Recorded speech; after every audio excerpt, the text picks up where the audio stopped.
Welcome to Sips and Spirits, a podcast for lovers of both alcoholic and spectral spirits. Guys, if you're not watching, you should at least watch the first 10 seconds of this to see the silliness that my co-host Eric does on this podcast. When he's imitating me introducing the podcast. So are you going to introduce me? No. I introduced you. I don't know why you introduced me. This is the lovely Chelsea, my co-host. So mean. We are on fire tonight. We forgot an ingredient in our cocktail. Look at that. It's like all over the place. But we're I didn't take a picture of it either. What? Podcast magic. That's magic. You'll have to watch to figure out what we mean by that. Anyways, Host you ready to here? Talk about our disclaimers before we jump into things? Disclaimers before we get started into our fun adventures. Facts and stories are presented. Words. I can't read. This is going to be a fun episode. I can tell already. It's been a while since I can read. Try this again. Facts and stories are presented from various sources, and we make no claims that these tales are true. We just want them to be spooky and interesting. Cocktails and spirits are tasted for the first time unless noted otherwise.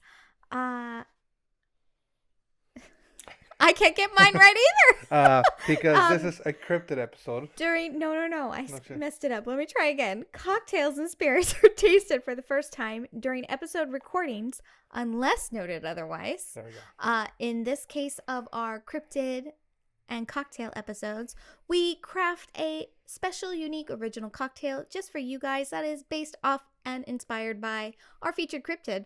So we obviously do try the cocktail. We're not mixing it live during our episode. We want to make sure it's something ready for you guys to mix up with us and enjoy as you listen to the episode. And thank goodness, because the first one I made, right? That made it just her girl. Bar experimentation with Chelsea and Eric. One last disclaimer is we want to remind you that it's fine to enjoy spirits, but don't let them possess you. We may be drinking podcasts, but we strongly encourage you to drink responsibly. As much as we enjoy you guys trying our cocktails, and as much as we try to, do a non-alcoholic version, please drink responsibly. Consume them responsibly. So if you don't drink, fine. If you're going to be listening to us on the road, don't drink and drive. Absolutely not. Absolutely not. Yeah, there is never any pressure to consume these cocktails, and we do try to mix it up and have a variety of alcoholic and non-alcoholic cocktails for our listeners to enjoy alongside with us. Yep. So, and in most cases, when we create an original cocktail, we do have an accompanying, there we go, mocktail. So, let's get started, because apparently I am too sober for this. We're too sober. I just looking at this, remembering the taste, and my mouth is watering. So, first things first, before we get started, what is a cryptid? Yeah, if you guys have been hearing that term thrown around for the last 5 minutes, you're probably really wondering, what is a cryptid, if you've never heard this term before? So, we've kind of been defining it as a creature who is usually regionally based, who cannot be proven or disproven to exist.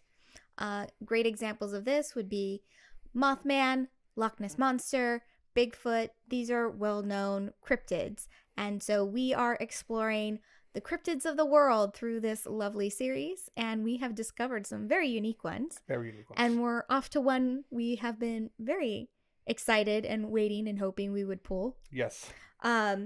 So we asked, or have been asking, friends and vendors and artists and fellow creatives to pull cards from this really amazing deck from Afterlight Comics called Clash of the Cryptids.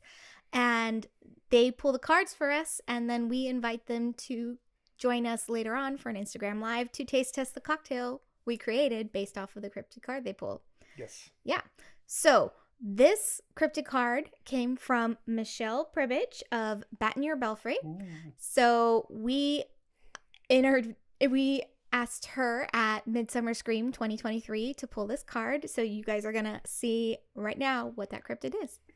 All right, so we're here with Michelle from Batten Your Belfry, and we are asking her to draw a cryptid card for us. Hi. All right. El Siblón. So, found. Ooh. That's a fun one. I hope I said him right. Yeah. Siblón? Siblón? He's the expert on that. Siblón, yeah. Siblón. I totally butchered it. I white accented that crap. Sorry. He's called the Whistler. The Whistler. Oh, they put the Lost Soul on here. How funny. That's amazing, though. Yeah. Awesome. All right. Well, thank you so much, Michelle. Thank for that. you. We're so excited to create a cocktail. I'm excited to This see guy. what it is. And if you guys get the chance, be sure to check out Bat Near Belfry. Love her stuff, such unique artwork and even products. You really put out different kinds of stuff, which is so much Thanks. fun. Yeah, try. All right, well, thank you so much. So, as you saw, our cryptid and cocktail this episode is El Siblón.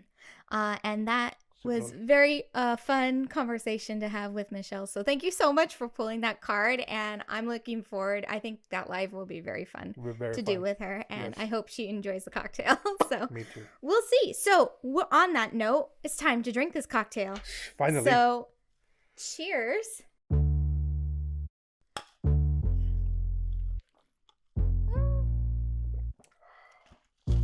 Even forgetting an ingredient, still good. I'm gonna need a second one. Yeah, for sure. We're gonna down this like. This cocktail is so tasty. It's dangerous. This is, It's gonna leave you whistling. Yes, it is. But before we start talking about this cocktail,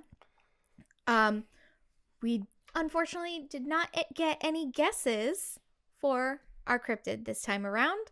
So usually what we do is at the end of the episode, we share a riddle for the next cryptid that's going to come out. And then people have the chance to guess what that cryptid is going to be, either by sending us a message on our social media or emailing us or replying to our email newsletter. And then we shout out that person and their guess, whether it's right or wrong. And you kind of get a little mini feature right here. There we go. But we just didn't get any guesses this time. So, without further ado, shall we talk about this cocktail? Let's talk about this lovely, delicious. I want to drink it all cocktail. Yes. I just want to chug it all. So this is going to be one of our more heavier ingredient cocktails, heavier liquor ingredient cocktails. Also, yes. As we've got 1.5 ounces of Bacardi lime and 1.5 ounces of Bacardi limon. If you want to add an extra spin to this, we also suggest adding 1.5 ounces of Bacardi dragon fruit. Dragon fruit. To really make this drink dangerous, like El Siblón. Dangerous. Depends how crazy you want the party to be. But in attention, In attendance. In attention. in addition to Addition. that, we also have 3 ounces of passion fruit juice, 1 ounce of dragon fruit simple syrup, and then 3/4 ounce of lime juice. Now, if you do add that extra 1.5 ounces of rum, the dragon fruit rum, I would recommend that you increase your lime to a full ounce Yes. because you don't want it to be too sweet. The real seller on this cocktail is it does have the sweetness from the dragon fruit and the passion fruit, but you still get the sour coming through from both the passion fruit and the lime, bringing everything to life and together. Exactly. So it's a very fine balance, and you want to be careful when you're doing that. Careful. So for us, we don't have the dragon fruit Bacardi in this. It's just the limon and the lime. We want to finish this episode standing up. But we thought it'd be fun to kind of throw in there. We do have this little more dangerous version of this cocktail if you're looking for a little extra fun. Extra fun. Yeah. And I mean, by the time this episode's coming out, it's spring. You guys are getting ready for spring break. Have some fun with it. Have some fun. Responsibly. Yes. Responsibly. So our inspiration for this cocktail, our initial idea was to make a type of margarita. However, as we were doing more research, looking into like the spirits and interests of where this cryptid comes from, Venezuela and Colombia, their drink of choice and spirit of choice happens to be the rum punch and rum spirits. So we thought, well, what if we did a kind of margarita rum punch hybrid? Mm-hmm. Because I feel like we've heard stories of El Siblón, but from Mexico, but maybe it goes by a different name or something. But we've heard of the Whistler being in Mexican folklore. So it was very interesting to hear that the origins on this are, at least based off the card that we pulled. And I'll get into that. Sounds great. Yes. Oh, cool. I like how this ties in. There's something about that. Because we already had a little bit of knowledge of this cryptid before even starting this episode, we still wanted to kind of pay a little bit of tribute to Mexico's contribution to this folklore. And then, why passion fruit? Why dragon fruit? These are both actually fruits that are popular exports and fruits from these two countries. Really? So, yes. Dragon fruit? Mm-hmm. Okay, cool. Yeah. So that's why I selected them to mix into this. And plus, we've been really dying to have an excuse to pick up a dragon fruit. Yeah. I have never tried dragon fruit. I still have not tried dragon fruit. I'm going to try it for the first time today. You're in for a treat, because I did try it to see, like, well, would this even make a difference in making a simple syrup? Like, what's the flavor going to be? Like, how's it going to affect it? And in the cocktail alone, it already made a big difference. How do you make when we first tried making this, we tried agave. Yes. And it wasn't bad. It wasn't bad, but it was missing something. Like the first one we did, or the second one was still with agave. Yeah. But that dragon fruit has this magical flavor. It's very hard to explain that it came through in the syrup. Does it have a cryptid flavor? Yes. But that's about it I have for notes on this. Anything else you want to contribute to just the creation of the cocktail? I think that's about it. When we first tried making we were the first cocktail we tried, we were trying more extreme to the rum punch idea. Rum punch, but the margaritas into it, and oof, it was a little too heavy. Too heavy in the rum, and whatnot. And we did a dark rum and a spiced rum. Spiced rum, yes. And so it was like it wasn't terrible. No, but it was not what we were hoping to capture. Exactly, kind of thing and whatnot. But yeah, no, like I said, I've never tried dragon fruit simple syrup, or dragon fruit for that matter. So I'm very when it came together, I was like, oh, this is exciting. And I've been wanting to see it because for some reason I'm seeing it pop out a lot more recently. Like, I don't know, it's just maybe it's just more readily available. Maybe it's more available. Maybe I noticed it more, kind of thing and whatnot. I did want to ask, because how do you make dragon fruit simple syrup? Oh yeah, I should share that. That's a great. It was in my plan, but I didn't mark it because I know how you make other simple syrups, like blueberry simple syrup. You throw in the berries, and I've done like apples before, and you throw in, or an apple simple syrup, you throw in the apple slices.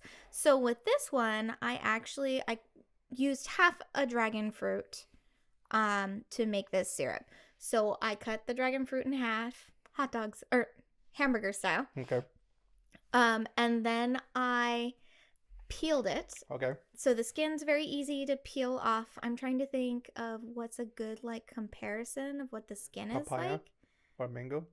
No, I feel like mango is really hard to peel off. Really? Okay. But this has a thicker rind, but the flesh is very soft, so it's really easy to pull it from it. Okay. And you guys will have seen that in the cocktail video, how I was able to pull the skin apart to make our lovely little garnish here. I said in the cocktail video, right? Yes. My brain's going too fast. So I guess like a kiwi, but with thicker skin. Okay. A kiwi is not too difficult to peel, but the kiwi skin is very flabbergasted.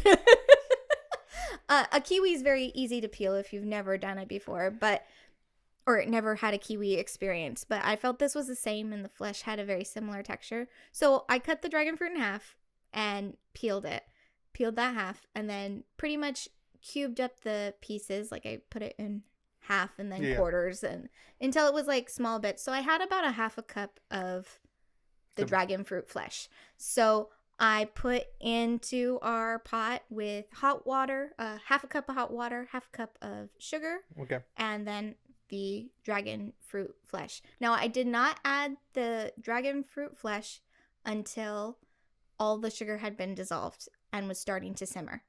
So that's usually my trick for making the infused syrups, and I think I don't really mention that, is I let it start to simmer first, then I add the fruit or whatever flavor I'm hoping to get. So once it starts to simmer, it really kind of breaks it up and meshes with the sugar compound. I don't know what it does, but it does make a difference versus when I add it in while it's still dissolving. Yeah, that makes sense, kind of thing. So I'm sure there's a chemistry reaction, but I couldn't tell you about it. And then I let it simmer for about 5 minutes. Try not to let it boil, because then you can it'll cause it to evaporate or it'll cause it to burn. Yeah, or break apart of the sugar and Right. stuff. So then you're going to get like a little bit, you're going to caramelize it instead of make a syrup. Yeah. So you have to make sure and keep an eye. Don't walk away from your syrup and set a timer. You actually have to keep an eye and stir it constantly. I know, it's like, oh, I'm doing something else. Can you serve for me? Like, okay. Right. Tag team it. Yes. So that's Tasty. how you make your fruit infused syrups. It's very easy, and that's why when we experiment, we adapt with the syrups. Yeah. And it gets some really unique flavors to it. For I love sure. it. Kind of thing. And some of our favorite cocktails have had our own made syrups kind of thing to it. Mhm. Or you can buy some of the syrups, but when you buy them, You also have a limited selection on what you can find. yeah, Flavor-wise. you can do things, but like I feel like some of the flavors that we bought don't get the full flavor there. They get like an essence, so we prefer making our own syrups and whatnot. Yeah. Tasty notes, refreshing, but tardy, which is Mhm. a lovely combination. Like Chelsea was saying, It's not overly sour. Springs are upon us. I know. And so it's gonna get warmer. This is a great, like, spring summer cocktail kind of thing. It's a great cocktail all year round. I almost Number feel one. like this would be great because April showers, right? Sit out on your porch enjoying that rain. This is a great cocktail to tell spooky stories around the campfire. Kind of thing. Just put in your flask and it's enjoy it, kind of thing. And whatnot. No, it's refreshing. It's good. It's sour. It has all the right marks, and it's interesting enough to be like, what's going on there? I know the cocktail's a win when he says it's refreshing, because that's what he looks for. That's Yeah. his like end goal. It's like it has to be thirst quenching to Yes, him. I have to drink. My goal with every cocktail that I want to enjoy is to be able to drink it and be like, like a Coke commercial. If it's not like, like I mentioned before, especially when we do like a wine episodes, I like wine, but I don't go drink wine because it doesn't quench my thirst. So I have to like have like a soda or water with it. When it comes to cocktails, I wanted to make it where it's like I drink this, I'm like, okay, I'm good. I just felt all the wine drinkers like cringe that you said you have to drink it with soda. You know what? That's what I like. I.e. me. That's what I like. I cringed. Coke, usually. But yeah, I mean, I like it. It's like you definitely, when you first drink it, you're getting the flavors of the rums, the lime and lemon, but also the passion fruit. And then after, it's like there's this little taste that just kind of holds onto your tongue at the end after everything else is passed. And you're like, what is that? What is that flavor? And that's the dragon fruit. It's really unique because we even did just a taste of the syrup on its own. And I was like, okay, oh, hey, wait, what is this? Yeah. What's going on here? It's really fun and I like it a lot. Very fun for sure. I'm like, and I know we had a pretty fun cocktail last time too. Jimmy Squarefoot was pretty unique. That came out really fun too. We're having a pretty good streak so Yeah. far, so knock on wood. Everything okay? Work. Work? Notification from work. Okay, so where can we find this lovely cocktail? As always, you can head over to our website, sipsandspirits.com, and click on the cocktail tab or page, and it'll pull up all the recipes we've ever created, and you'll be able to have that recipe at reference whenever you need it. There we go. Fantastic. Yep. Cool. Every recipe page, I don't think I mentioned this often, but every recipe page has not only just an image of it, but also a downloadable PDF printable file for you guys if you want to add it to your recipe collection. It's very easy to click and print. Just put it in your Betty Crocker like recipe cards. Yes. It's like cookies, brownies, and bone. There we go. Got it. Exactly. So. But yeah. Ready for some spooks? Yes. Yes. Are we ready? We're moving on We're already. moving on. Woohoo! Party on. Sorry, I'm getting These- distracted by my arms. These cryptid cocktails are like flying. They're fire. They're lit, as the kids say nowadays. Please stop. So, once again, our cards. Once again, this is one more time. Our cards come from Clash of the Cryptids from Afterlight Comics, and they have a beautiful deck, beautiful cards. We've done multiple cryptids now. What number are we on? I think 20? 20? Okay, cool. I'm not sure. We'll add a note to this and be like, yes, 20 or not. But no, we've done it so many times. We have not gone through the full deck. We have not seen the full deck. Yeah, there's 42 cards in the deck. So maybe halfway done. And we did that on purpose because we wanted to be surprised every time somebody pulled a new cryptid and be like, I have no idea what this is. So we don't start looking into it. Like when we get the cryptids pulled, we start going, oh wait, I know that. Oh, and they're like, I have no idea what that is. I'm curious what that is. Mhm. Kind of thing I wanted. It's as much of a surprise to us as you guys. Yes. So when you find out, we find out. Yep. I mean, kind of. So the cryptids. I'll find out with you. The cards have a little picture of them. They have little like stats for the cryptid, and they have a little description of it. So, El Siblón, found in Colombia and Venezuela, particularly in Los Llanos. I explain what that is later. El Siblón is often depicted as a lost soul, a dare meter tall kid with long legs who is seen during dry seasons at highest points of treetops waiting for revenge. Revenge. Oh, yeah. Side note for the cocktail. You okay there? We served it in a highball glass, so to represent the long legs of El Siblón. There we go. A little more fashion. It's all about presentation. Yes. I keep touching everything. You okay? Well, I'm just keep your hands down here. I like. You like touching I yourself. do like touching myself, little baby. So, before we get started, I want to apologize to those guys who watched Jimmy Squarefoot before this, because when we recorded Jimmy Squarefoot, I had just finished getting El Silbón notes together, and I was super excited for those.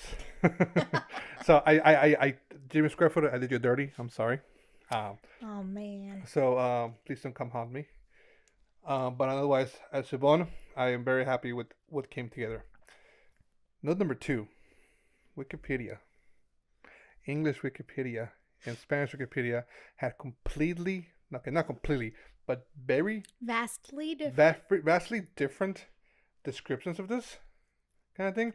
And I was very disappointed with the English Wikipedia on this description. It missed like half the story. And I was like, what's going on here? It was like a Cliff Notes version kind of thing. I have it like in my notes right here. English Wikipedia. Mm-hmm. The rest is Wow. non-English Wikipedia. So it was very, I was very disappointed. So what I did is I grabbed the information from the Spanish Wikipedia and translated it to English to the best of my abilities, which are not too bad. Awesome. So I'm gonna skip that little paragraph. You just wanted the visual so people could see. Like, bam, bam. Okay. El Silbón, also known as a whistler, is a legendary figure in Colombia and Venezuela, associated especially with Los Llanos regions, which is plains. It's like flat fields. Usually described as a lost soul, the legend arose in the middle of the 19th century. Okay? Mhm. So here's the story of El Silbón. There was a son who was a spoiled brat whose parents catered to everything he wished. He would spend his time at the bar, wasting his life away in the bottle. He was nicknamed El Silbón because that was his talent, to whistle. One night, he was mad because of what he saw served for him for dinner. He told his mother that he wanted deer meat for dinner, but there was none. He left to the bars to calm himself. She asked her husbands to go for the forest and hunt for deer, but could not find any. After drinking himself drunk, El Silbón returned home to find his frustrated father, who tried to explain why he couldn't get any deer. He didn't want to hear any excuses, and in his drunken state started to brutally beat his father. When he fell, El Silbón reached for the hunting rifle and shot him consistently until he was dead. What? Yeah. He grabbed his father's hunting knife and gutted him, taking out his organs and then wrapping them up in his shirt. He brought them to his mother, who at first was suspicious about them and began to question this food, until she realized that she was cooking her late husband. She then began to panic and scream for help. The grandfather punished the boy by having him tied to a pole in the middle of the field to be whipped, his wounds to be cleaned with hot water and aloe vera, and when he was freed, to be put with the hungry and rabid dogs. After this torture, grandfather cursed him twice to continue to wander, being chased by perros tareco, or devil dogs. Legend says that he will be chased until the end of time, and then to carry the bones of his father for all eternity. And what the curse says is, maldito eres y maldito serás para el resto de la eternidad hasta que Dios tenga piedad de tu alma. Translates to. I was going to leave you guys hanging there.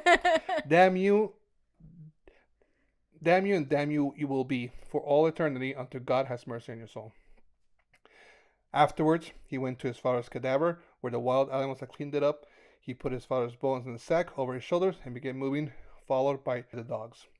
He is described as a skinny man, 6 meters tall, about 18 feet, dressed in rag clothes, wearing a large sombrero and carrying a sack full of bones. He walks through the fields and the treetops whistling his chilling song. He kills promiscuous people, maybe just womanizers and drunks and drunks to drink their alcoholic-filled blood from their bellies. They say his whistle sounds like a do re mi fa sol la di do, but in a very eerie form and sounds like a shadow or an echo of a ghost. There are times he sits in front of a house counting the bones in the bag one by one, and if someone hears him, nothing happens if there are no drunks or womanizers in the house, but if they are, the next day will be a funeral. If the whistle is harsh, it's because he is after a man. If the whistle is soft, he's after a woman. Ooh. The best way to avoid him is with a whip, very hot peppers, or dogs. These are 3 things that scare him, but also don't be a womanizer or a drunk. Keep yourself safe. Wait, what are the 3 things? Whip, very hot peppers, and dogs.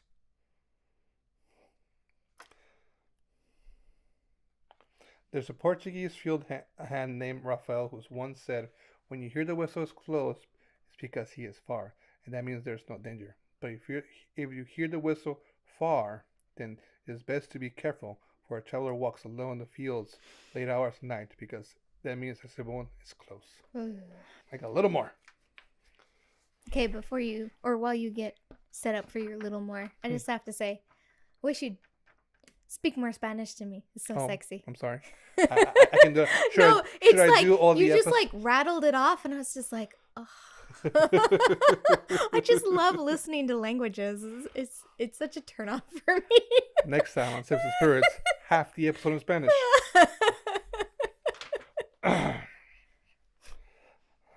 Damasco Delgado, a Venezuelan poet and writer from the state of Portuguesa, which is like really close. It's like 2 states away from Colombia.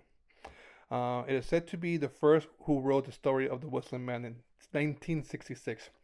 Recorded it in 1967 and broadcasted all over the country by radio, which is how the legend became famous in Venezuela. Damasco ensures that he has seen and heard a specter once, but he could escape it from harm. Thanks to his faith in God and the barking of all dogs that were in place with him. So that's what I mentioned earlier about so it originated there according to this story. He's the story, and Latin America spreads the stories out, all the way, north. Word of mouth. And Latin America's, being Latin men, are very womanizing men, and so yeah, they have a reputation. They have a reputation, it's there. You can't be denied. And so just like the Kalapalooit, to prevent kids from being close to the eyes, you create the story. You start sharing this legend for people. Hey, don't be a bad person, kind of thing, Mm-hmm. There have been many retellings of the story, like the HBO cartoon Phantasmagoria, which we talked about before, telling the first version of the Whistler. One fateful night in Venezuela plains, An enraged father unleashed a true tragedy. I've told you not to bring the whore into the family. Like a father, like a son, the young man couldn't contain his rage, and so he hit his father and bit his own medicine. When the boy's grandfather found out what he did, he punished him. Like people used to punish, he cursed him to wander without rest for all eternity, and handed him over to the dogs so they could finish him off. The story doesn't end there. The boy revived and he continues to wander the savannah carrying his father's remains in a bag. Murdering womanizing man, always whistling his infernal melody. When you hear close by, he's far. But when you hear far away, it's close. To this day, he continues to happen in the Venezuela plains. One more story. This came from Reddit. Okay. Okay. This person calls himself a Never Explorer, so them and their friends decided to return to the abandoned motel that they had been exploring over the spring break. As they walked into the property, they could easily tell someone had been there before them, as one of the doors to the room was completely torn off its hinges. When they went into the room with the door off, it felt like something was wrong. Not fear, but something was definitely off about this place. They exited the building as they tried to work their way into another room. They heard a loud whistle noise. They went from high note to low note, back to high note. Being already paranoid, they figured someone else was there. After sneaking around for about 10 minutes, they concluded they were definitely alone. Though they were right next to the train tracks and the whistle was too loud to be coming from there. They believed the whistle was a bad omen. Ooh. I was just thinking about that in correlation to what you were saying. It suddenly clicked in my head because you were saying he whistles like in a scale, like in the do re mi, but it doesn't seem right. And they said from high to low, which would be right because everyone's right. You kind of got it. It goes from do to do, right? But our brains, we're so used to hearing this do re mi going up, but to start up and go down, which is actually how if you think about a lot of horror movie soundtracks, they start high and get low. And it feels unnatural because the natural pattern of music scales is to go up. So I just kind of heard it in my head and I was like, that would feel so disjointed and discombobulated to have it go down then up. And this is coming from someone who actually got to study music theory for a little bit, so. I can't sing. I can dance. That's what I can do. I can read music. I can read. I used to be able to read music. How'd you learn? To the recorder. Oh, okay. We had music class in middle school, and I learned, okay, this is notes are. So I could.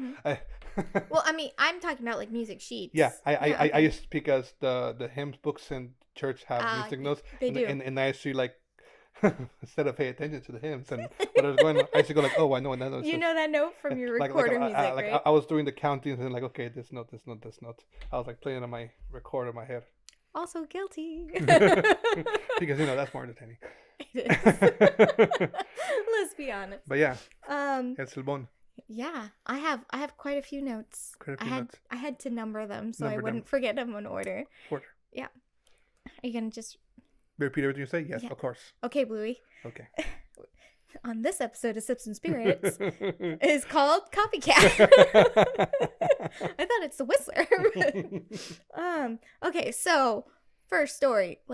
This kid's spoiled brat. Yes, holy very tamale. spoiled brat. Yes, like a little punk. He makes me think of, and they don't mention the wealth at all, so I don't know why, but I immediately thought of that annoying bratty kid in DuckTales. The rich fat kid that Louis he becomes friend with because he always wants to be rich. And then he's like, no, you're just spoiled. This is not okay. That's a good combo. Yeah? Yeah. He just ate the dragon fruit and then took a sip of the cocktail. Was it good? Yeah. What did you think of the dragon fruit? I need to try bigger pieces because it feels a little bland. It is bland. Okay, it is bland. Okay, then I got it right. Yeah. But, I don't know. Maybe our dragon fruit just wasn't ripe and ready? ripe enough. It was pretty. It wasn't like soft, I but don't know how to pick a it dragon fruit. wasn't. I didn't know either, so it's just kind of going blind, going based off of like a kiwi. You don't want it super hard because then that means it's not ready to eat. But you also, if it's really soft, like Yeah. you can puncture it, then You don't want with that. kiwi, then it's like, oh, it's overripe, like Yeah. a pear, right? Yeah. So I went with like, oh, I could kind of squeeze and get a little give. So I was like, okay, that seems good. And it was very easy to cut. So I felt like that it was at a good No, yeah. point. But it was like kind of surprising. Like the texture definitely feels just like a kiwi. And it's even all like got the little seeds in it like a kiwi does. But the flavor, it's like very subtle. So it's like something you would eat with something else Yeah. to bring out the flavors. And I think that's why the syrup works so well. I feel that when you take a bite first and you take a drink, it tones down the sourness a little bit, which is not a bad thing, Mm-hmm. but it doesn't make it sweeter. So go That's for good. Mm-hmm. I mean, my opinion. I don't know. But I mean, you've never had a kiwi, but when No. you eat a kiwi, I hear it it's kind of sour. does something to your taste buds when you eat it. It's very hard to explain, but if you've eaten a kiwi, you know exactly what I'm Kiwi. talking about. Kiwi. the kiwi. the fruit or the bird. The fruit, Okay. obviously. We And- shouldn't eat kiwis. I believe they're endangered. I was like, that's dangerous. Okay. Anyway, Oh, yeah, that's very right? interesting. It It adds like a earthy, yeah, a dirt tone to yeah, it. but like not in a bad way. Not in a bad way, but But you ever say like it I makes just it tried like it. a little sweeter, but like less Mhm. sour. Yeah. Yeah. Anyway, so anyways, super bratty kid. bratty kid, I'm punk. I'm merciless. I think he totally got what he deserved. He's being chased Like, by dogs the rest of Holy eternity. tamolity. Hellhounds, devil dogs. Tamolity.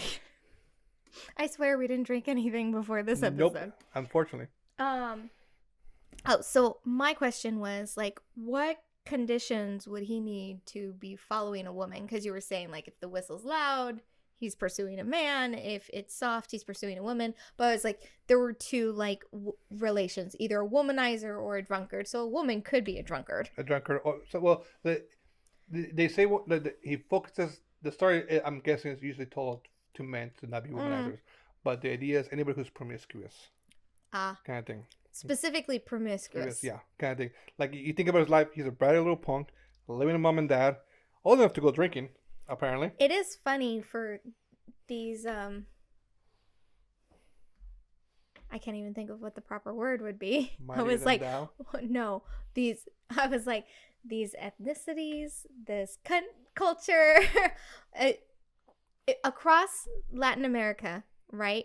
It's just ironic that the men are known to be rather promiscuous, and yet there is this very strong practicing of faith, which very strongly frowns down on promiscuity. Right? Yes. Like, I'm thinking Catholicism. I Yes. think about my experience with your family. Yes. There is that. And so it's this kind of like double-edged, ironic sword that gets presented. And you see it a lot. Like, they have it in all kinds of stories. I always think about that play your mom took us to see with the different Mm-hmm. stories. And it's like death and death and sex And sex and drugs. What kind of Christmas is this? but right, like it didn't bother me. I just think it's kind of funny when you have this very strong tie to religion as well. So I find it funny that you keep saying the strong tie to religion makes it like Well, an opposite of things. But when because there's so I shouldn't say strong tie. Is there's this strong devoutness. there is That's the word I want. there's this weird. I don't know if it's weird. There's this Intriguing. Connect. peculiar. I use that word. Oh, that's a good word. Peculiar set of Latin American, at least Mexicans that I know, who grow up with this fear of religion. Mm-hmm. Okay, Like there should be fear in the there's religion. this fear for practice, religion and kind of thing, in versus practice. the idea of just being a decent human being Mhm. or a good person. Just be a good person. Just be a good person kind of thing and whatnot. But we're gonna add like 20 more steps to that. Yes, 100%. And I feel the promiscuity on Latin America comes from religion. Huh. Because if you think about it, think about Road to El Dorado.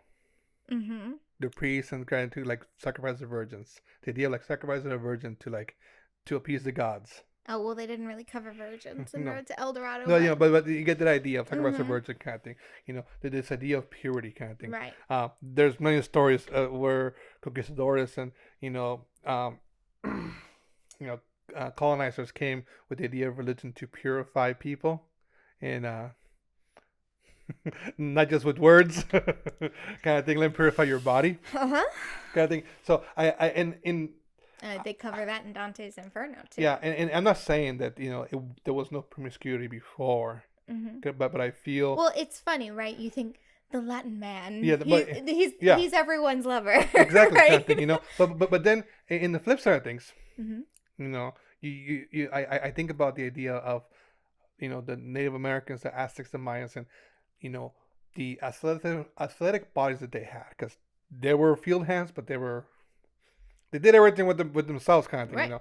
and whatnot, and whatnot. And you think of that, and then I think about Vikings. Uh-huh. Okay, then I'll get to it, and how the church did not like either one of them. No. Because you have these, lack of better words, gorgeous men, kind of thing. It's like we don't need our women to be like, take care of yourself, take care of your hair, have a fantastic physique. No, none of that. Let's kill them and let's tell the women they're dirty and we're gonna clean them, Yeah. kind of thing. I don't think it worked. No, I don't think it worked at all, kind of thing. And so I think so. I believe they grabbed multiple ideas. Mhm. The idea of the No, I can definitely conqueror, see where you're going. with whatnot, this. and then they're already like have this.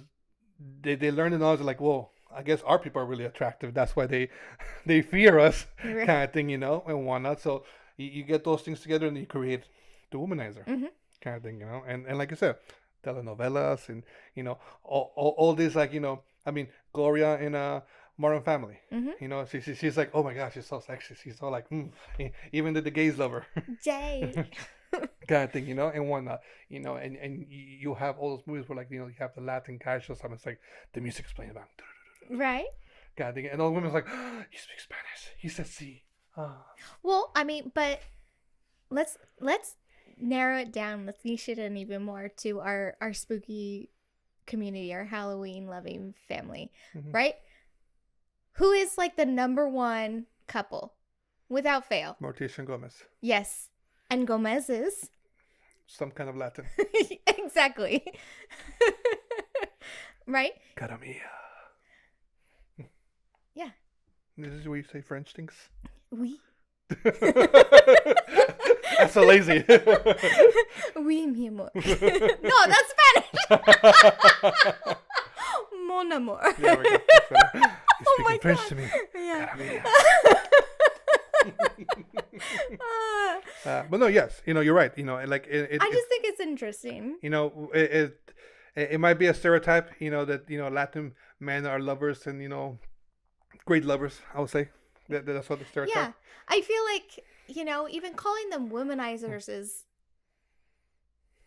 negative because, it's not their fault. They're just, women find them It's not irresistible. It's not our fault that we are decent human people and we treat you with respect and love. Right? Because you have either the unfaithful Latin men or you have the Latin men who put their woman up on a pedestal. With great power comes great responsibility.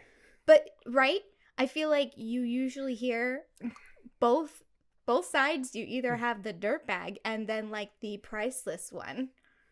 Both happen to be Latin men. They all happen. So it's a fair exchange. I don't know if I said it in this podcast before, but we've talked about it. Mm.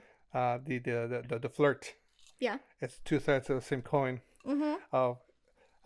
In my opinion, and if anybody wants to talk about this, we can have something discussion later. In my opinion, a flirt and a serial killer are two sides of the same coin, kind of thing. Same thing with the womanizer and That the lover. charisma, right? As the womanizer and the lover, they both need to be able to attract the other person somehow, kind of thing. Some by force, which is not cool whatsoever, but otherwise by their mannerism, by their words, by their actions, kind of thing. And then, so it's two sides of the same coin. So you flip a coin and you don't know where you're going to land. Hopefully on the good side. Yeah. And oh, sunshine and rainbows for everybody. Yep. All right, so let's get back to Let's get back to creepy. spookies. To whistling. Okay, so you said great ways to ward off El Siblón is a whip, which sounds very inconvenient to carry around, but makes sense because that's how Grandpa kind of. Is it inconvenience? Because you think about it. It makes sense when you think about when and where this story probably originated, right? Hot peppers. You like spiced food, I guess? Because, like, I feel like we've heard one version. I actually think it was in the Phantasmagorious one, where Grandpa actually, like, burned him with hot pokers. Yeah. Not peppers. I think you're right. So I'm like, is it that association, or is it like he fed him hot peppers as, like, punishment for thirsting after or desiring something selfishly, food selfishly? So now you just get this pain of the capsicum. Maybe. I don't look much into like why this. No, these are the things that happen. No, that makes sense. And I was Chelsea. thinking about how in the legend I shared, he was burned with hot water and aloe vera. Well, the aloe vera to kind of start to make it heal, but not completely. This right? is a sting, like a wounds. Aloe vera is actually supposed to help soothe wounds. Oh, okay, I don't know. It's used for healing, like you put it on your sunburn. Oh, okay. Yeah, but at some you put it in the summer, there's not like popped yet, right? I don't know. I don't get sunburned. I don't know. You're so lucky. All right. So then, I was trying to figure out what was the womanizer connection with El Siblón. Why is he targeting womanizers? I don't know, because the connection wasn't there in the story of him, and I am assuming, because he lives at home with mom and dad and grandpa apparently, that he doesn't have, a woman in his life. So he's jealous. And in the little. Now I feel like in Phantasmagorious, I feel like he caught his dad womanizing. Well, that's why he killed him. Yeah, and that was, I think that's what I feel like. That was like the rendition that we watched. I could be mixing it up with another story. So that paragraph I read, I believe that was from Phantasmagoria, where he brings a whore home, and his dad gets mad at him, and his dad kills the woman. There was a lot of death in this one. Yeah, there was a lot of death. No, so but it's typical of a Latin story. So he does something to the woman, and he gets mad and does something to the father. The dad either beats the woman or kills the woman, and the son gets upset and kills his father. Yes. And then the grandfather is like, this is not okay in any sense. You did bad, I'm gonna kill you now. Yeah. Kind of thing. Yeah. So something like that. Kind of thing and whatnot. So I feel like in that story kind of thing. And again, I'm sure that would make the association make more sense. Well, I was just like, if you look at all the other stories, there isn't that connection. So why target them? I mean, but, bad people. No, bad people are bad people, and they deserve to be harassed. I feel when you have that story there, it does bring that aspect to it. But I feel that the whole idea of his selfishness. But then you don't want to sympathize with this creature either, right? No, but like the fact that he was so selfish as a child, or he wasn't a child. He was probably grown up. Sound like an adult. Yeah. He could kill his father. Pretty much, yeah. So right? For being so selfish, and he doesn't have this, the traditional lifestyle where it's like wife, kids, and whatever. He, like I said, he lives at home. He lives with his parents, and his parents do whatever he wants to for him, which is that in itself has issues. Right. But like so, and he sees usually womanizers. Involve alcohol, and so somebody's drunk, either him or her, or him and him, or her and her, whichever way you want to spin it, kind of thing. And so it brings the alcohol into it. I got the drunkard part. They established that in the first story. So I feel like his lack of actually having, like, and it's a jealousy driven, but like not like I feel bad for him, so that's why he's attacking him. But like, right. I don't know. No, I get it. Like, you don't have the answers. It was just like food for thought. Yeah, no. But that's why I spun it in my head. I was like, okay, that Yeah. makes sense. Makes sense. And so, once again, I am throwing out the proposal that we get one of those school pull-down maps because I'm like, okay, I really need to see how close Venezuela and Colombia are. They're right next on a to each map. other. And also, we need to start marking where all our cryptids are. So I did look that up. Yeah. Because I knew you had that thought. I want the map. That's Colombia what and Venezuela are touching. Uh-huh. They're right in the top butt of South America, Okay. like right by the Gulf. Okay. So they're like really close to Mexico too. Yeah, pretty much like it's there, and like there's like I think one state next to it. The state of Portuguesa. Mhm. It's like 2 states over or 2 countries over. He even has notes here. This is 2 states away from the state of Portuguesa, mm-hmm. which is in Venezuela, Okay. is 2 states in Venezuela away from Colombia. When you say states. So I'm thinking like California, Nevada, Montana. Okay. So like I was looking at the map and they had little states in the country. Oh, okay. So Venezuela is a country. Uh-huh. So Portuguesa is where the story originated from. Okay. 2 states from there is Colombia. Okay, 2 states within Venezuela. Yeah, so 2 states in Venezuela and then you touch Colombia. Got it. I looked it up. I was Because, like, when you said 2 states earlier, I was like, I thought you meant like 2 countries yeah. over. And I was like, well, they're not that close together. They're like close, yeah. considering how big Latin America or South America is, right? That is South America. Yes. I was like, wait. You all know I'm geographically challenged. If you haven't figured it out. So pretty much think like imagine like it's not measured perspective wise, but like if there was a cryptid in Washington, and then Colombia is like Mexico because it's Oregon, California. Yeah. Okay. Like 2 states. Yeah. Not that length. Right. California is not a fair example. No, California's a California. Unless you live here, you just don't understand how big of a state it is. But I still think we need a map to pull down. I would love a map to pull down and be like, boom, boom, boom. Like, hey, yeah. And I think you guys would love it too, watching on YouTube. Yes. Like, like that would just, you all know that sound. So that's proposal. And then my last thing is we just really have to, again, push. If you ever get the chance to watch Phantasmagorias. It is such a good series, and it's such a quick watch. They're like, 10 minutes at most? And they cover Latin stories from around Latin America. All over Latin America. I believe they've really done cool. so I know they've done La Llorona. And they had at least 2 seasons? They had 2 seasons, yeah. That we saw. It was on HBO Max, and it's not there anymore. Not there anymore, so I don't know where you can watch it. We'll look it up and see if we can add it to the show notes kind of thing. Yeah, because it's really good, guys. The first season wasn't dubbed and subbed. Yeah, we were able to watch it dubbed and subbed. Yeah, so I think we were able to watch it in Spanish and in English. Season, now that could have been HBO changed its thing and we couldn't figure out how to change it. Yeah. Because HBO was really weird on its interface for a while there. That was the time it was changing between HBO and the Max, so it was like it was having their whole transition. But the second season we I'm watched pretty sure we only watched it in Spanish. Subtitles are pretty good. At least for you were pretty happy with the translation. Yeah. And even the dub, the translation to the dub. Because we watched it a few times. We watched it, all of it, both in Spanish and in English. Because if you guys have listened to us before, we do not mind watching something in its original language. We actually prefer it. Something's a lot better, yeah.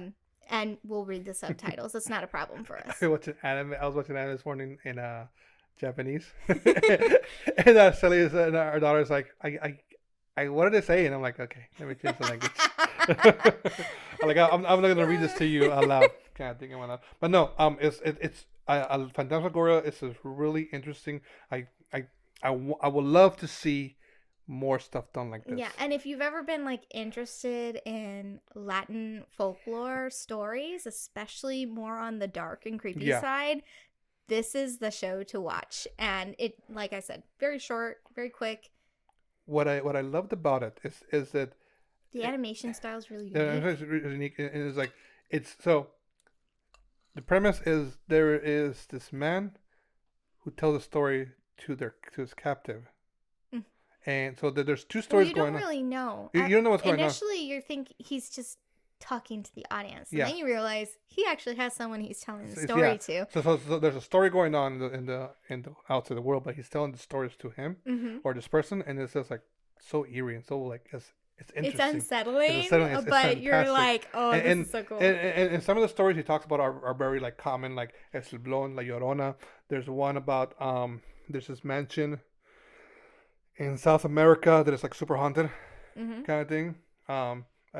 Well, and then there's like the one with the babysitter one was Mhm. so bizarre, where the babysitter like killed and then served the baby to the parents Yeah. when they got back. I was like, what the heck Yeah, is no. going on? weird stuff, but no, it's It was fantastic. weird, It's but great. It was really, really good. Ah. So highly recommended. Highly recommended. I was like, you brought it up, and I was like, okay. I was gonna mention it if you didn't, Mhm. and then you brought it up, and I was like, So if we find out where you guys can watch it, we'll put it in the show notes. yeah, we'll definitely have it in Um, the show notes and put it in our YouTube notes as well. So, It'll be fantastic to do a watch party. oh, that'd be fun. Would you guys be interested in a watch party like that? Let us know. Kind Yeah. of thing. We'll figure out how to make that happen. So that's it for my notes, but Oh yeah. No, like I said, I was super excited when I got the notes together. we've been waiting for Like, this. I've been waiting for a while. Like our biggest problem was this past 2 weeks we've been very busy with work, like, you know, paying bills and stuff. Mm. You know, one else has been crazy. And one also I had some downtime and I got this notes together and it's really great. We've been working on another project for later this season. Coming up There's- right after this We're episode. coming out with this episode, which we're very excited for, and I got my notes for that, and I'm super excited for that. And whatnot, but it's just we're so excited, we just now have time to like sit down and like record, and just things keep popping up, and like we'll come home and like just like dead tired, and it's You like all know how this goes. I'm sure you're all experiencing it as well. Yeah, you know. Because life. but we love doing this. We love you guys enjoying this, and so Yeah, it's fun just to get behind the mics Yeah. and chat about this stuff. Just- As you guys can tell, like it sparks so many more conversations. It's so fun. And I hope you guys are there shouting along with us. Like, but Exactly. what about this? what about that? If you guys have any questions of the things, like I'll try to We're like, happy to revisit it in a revisit later it in episode. episode and like talk about them or comment them on our Instagram, and we'll chit chat back and forth kind of thing, and I'll tell you my 2 cents, you guys tell me your 2 cents. Like I said, I'm no cryptologist, you know. I'm no quasi, you know. You're not a quasi? I'm not a quasi, you know. But you know, like I these things interest me. These things, like I'm very I do ask my coworkers, hey. Now, technically, you would be our ship's quasi. Do I need to get like a pirate Because badge? you don't need a pirate badge. Cat But ears? you have our knowledge. Yeah. Right?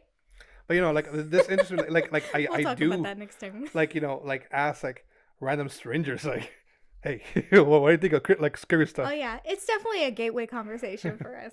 I don't do drugs. I just do spooky conversations. But no, it's We just are addicted to cryptids. it's fun. It's fun. It's enjoyable, and I'm glad we got to do this episode. You know, like we were taught in after no, what's that what's Spooky Halloween's in All Hallows Geek podcast.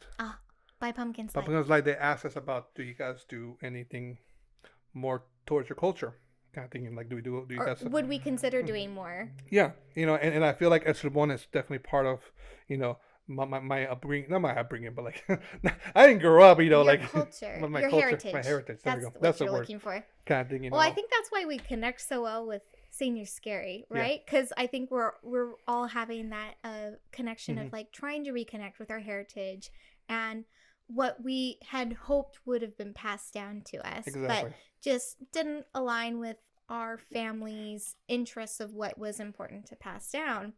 So we're kind of having to discover it on our own, and it's refreshing and exciting and exhilarating. My mom was very peculiar about the whole spooky thing. Like sometimes she's like very Sometimes she's like, I've got a story to tell like- you, and other times she's like, we don't know me home. We don't No. talk about that. like, no mija.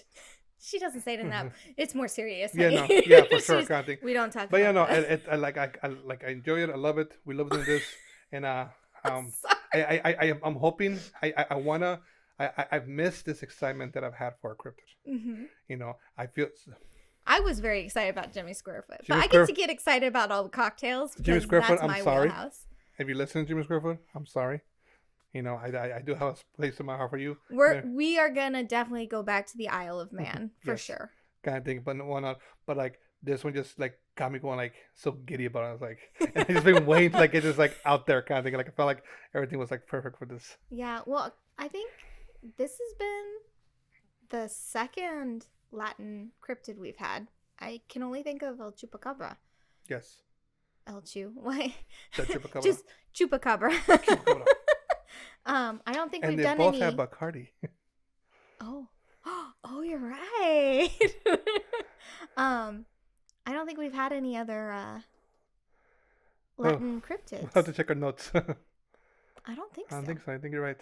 I think I'm right. Yeah. And we know there's so many. But Yeah. that's a hard thing when you're stuck to a deck of only 42 cards. That's by no fault of the card creator. They have to limit it. There's hundreds, if not thousands, of cryptids out there in the world. You can go so deep. Yeah. You can go so like like you can go just like I bet you could make a whole deck of cryptids just based off of Welsh folklore. pretty much Right. Yeah. Well, he made a whole deck with just Japanese. Yeah. The Clash of the Yokai. Yeah, exactly. So it's how do you pick them? Right? Exactly. No, so it's definitely. So it is cool, and I do like that the creator was very mindful of having it be very diverse. Yes. We've learned so much. It's been very exciting. That Clash of Cryptids, Afterlife Comics did a fantastic job to get at least 20 different cryptids. We have plenty more to go through. Yeah. Kind of thing, and they've been all over the place. Like I said, if we were to start getting a map together, you will see us almost everywhere now. Kind of thing, we've hit every continent. Yes. Every populated continent. And one day we'll go hunting for each one of these. I definitely want to do that road trip. That would be fun. That would be very fun. All right. But anyway. So, are we ready, speaking of cryptids, to learn or be clued in? How about the next one? Riddle me this about our next cryptid? Oh, who am I going to search for next? Well, you'll have to find out. I know. You're not going to trick me into giving away the name. If not, I'll just edit it The magic of editing. Okay. Hang your feet in the waters if you dare, for a sharp-toothed woman lingers there. With arms long and strong, hair leafy green, you're left to wonder if she picks the bones clean. It's my ex-girlfriend. I like that one. I'm talking about my ex-girlfriend because just kidding. That one just flowed so good. It I did. was so proud of it. Very nice. I like it. I'm curious. Yeah. I don't know who did this. I don't know how to do this cocktail. This one's going to be hard. I have ideas. Actually, no, I do have some ideas I too. have some ideas. I created a little idea list. I think I did pretty good with that. Yes. Cool. So yeah, if you guys, I really need to put this like steps in here to remind me to go over. If you're interested in guessing what this cryptid is going to be, we share the riddle again on our Instagram, and then we do have our email newsletter.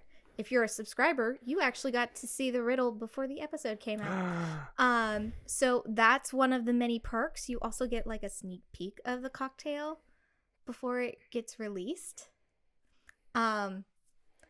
I like to throw in a little bit of extra fun for those who take the time to subscribe to our email newsletter. Thank you. And then if you want to make the guess, you can just reply to it. You don't even have to go anywhere. Oh, really? Yeah, they can reply to the email. Oh, cool. Yep. Make it easy. But if not, we do also have a comment function on our website when you go to our show notes. So, lots of ways you can drop your guess. There we go. And yeah, we love that because like I mentioned earlier, you give us a guess, whether it's right or wrong, we still shout you out on our next episode. Exactly. Yeah, very exciting. Exciting. Okay, so with that, are we ready to talk a little bit about our very brief Hauntings Behind the Bar? Yes. Okay, so I feel really bad because I meant to, but I didn't jot it down in my notes for our last cryptid episode. I wanted to shout out your birthday because that episode came out on your birthday. So be sure to wish Eric a very belated happy birthday from back in March. I'm old. And then also last week I celebrated my birthday. Her birthday. So we get to be old together. All together. I'm Yay. much older than you are. You're only 2 years older. That's than a me. lot older. It's not. A little older. You know what? Age is just a number. Older wine tastes better. It does. That good vintage. Oh, baby. Mm. Hey, I'd like to remind you that Tomorrowland was built for my year. Yes. It's built for my coming. Yeah. So Walt Disney was like, hey, Eric's the future. Eric was the future. I was the future. Anyway. It was like specifically his birth date. Birth year. Not just the year. What's the birthday? It's like March 21st. Oh, sweet. Fantastic. Look Yep. at that. Okay. And we're going to have to talk about it next time because we're recording this ahead of time. But in between our birthdays, we also celebrated our 10-year wedding anniversary at the amazing Winchester Mystery House. Wait, really? Yeah. Surprise! Surprise! I was there. Yeah, it's going to be really fun. And it's fun to talk about this in past tense. Like it's already happened when it hasn't yet. It's been a fantastic experience. And then be like, nope, just kidding. Well, no, we've had many great experiences and it's been very fun getting this experience set up. So we'll definitely be splurging about it. Either splurging. Speaking. Talking. We're going to be gushing about it. I don't know who's on more our excited. Instagram. Either Chelsea or the Winchester staff. I don't know who's more excited because I've talked. I've got a reputation right now. I've talked to some of them like before, and they're like, "Oh my god, we're so excited for this." I'm like, "Well, what's going on here?" I didn't like plan anything extra. You know everything that's happening. Yes, I paid for it. Yeah, no, but I'm like, it's not like I snuck in like the Disney characters or something like that. That'd be weird. Well, no, not at Winchester, but like I've seen fellow Disney brides who like surprised. Surprise! You had to pay $5,000 more. No, like the groom actually surprised the bride or whatever with adding it on. Anyway, it's gonna be really fun. I'm confident because we're gonna get to spend the afternoon at Winchester getting the VIP treatment. I'm gonna surprise you with Sarah. I'm gonna Ouija board her. Promise. Can I bring a Ouija board? Because tea with Sarah sounds awesome. I'm not gonna lie. To be on her tea party list would be very special, I think. Anyways, outside of that, also last week happened Be Kind to Spiders Week. So if you don't know what that is, you should head on over to cheerswithchelsea.com. And check it out. And check it out because I've done this. This is my 6th year doing this. And what's that? 6. Oh, got it. It's been very fun getting to explore and share my love and passion for spiders and just how great of creatures they are. You're fantastic. And honestly, the more I get to see them depicted in media, it's like they are still amazing creatures and it's finally time people see how awesome they are. And not just look at them for their appearance. I've never seen a spider movie where I look at them and be like, creepy colors. I've never had that feeling. But be in the room talking about headlights, and I'm like, right? Okay, now to be fair, arachnophobia does. After watching it, it's like, wait, what's that sensation? I don't think I've had it yet. But there are some spiders that are a little unnerving to look at. But they're still so gosh darn cute. They're adorable. I love them all. I want them all as pets. Yeah. And there's all sorts of spider movies out right now.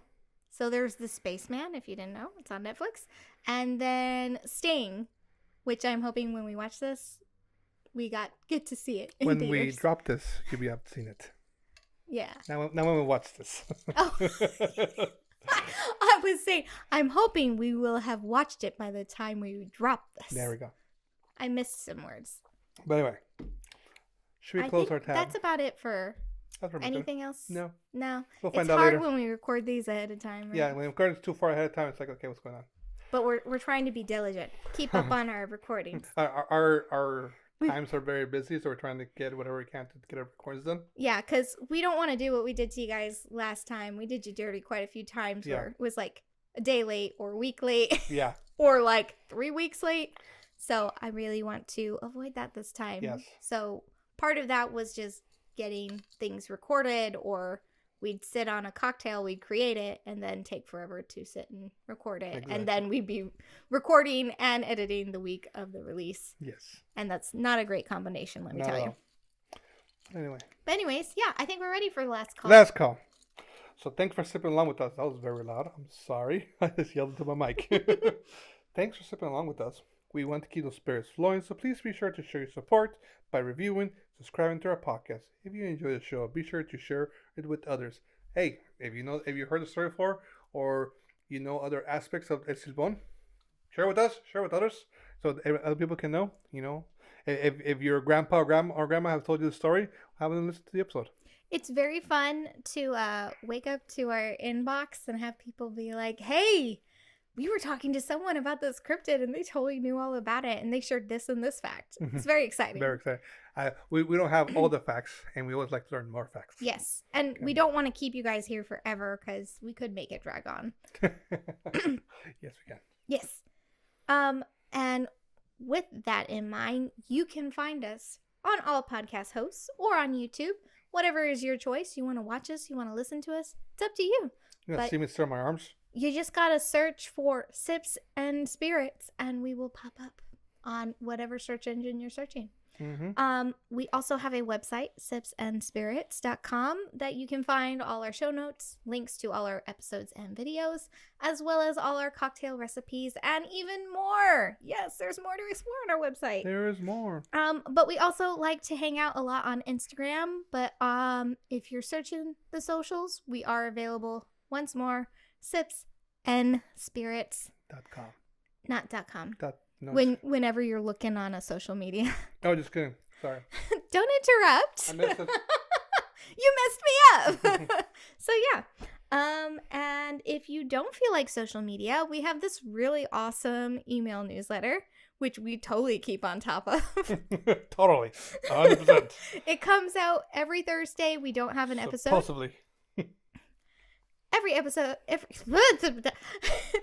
Thursday we don't have an episode, and you can join and sign up for that email newsletter via sipsandspirits.com/happy hour. It's actually better than social media because it means we're coming directly to you. You don't have to do anything. You don't have to log in, search through their search engine to find us.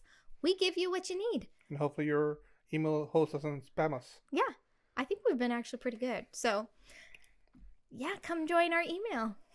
That's what I'm pushing. Okay. But yeah, I do want to also say thank you to everyone who follows us on our social media, who follows us on YouTube. It's really exciting to see those numbers because podcasting wise, it's kind of dead air when you're talking to your audience on a podcast. You don't really get interaction unless someone goes out of their way to send you an email or contact you through one of the means you're shouting out. Yeah. So we appreciate every single one of those. Yes. And we appreciate all the comments you guys do, all the conversations you guys have with us. You know, Yes. I know we haven't done lives in a while, so it's been We're really hoping we'll get back on that sometimes coming the summer. Yeah. I want to say. So It's a hope. It's a not hope. not set in stone. yes.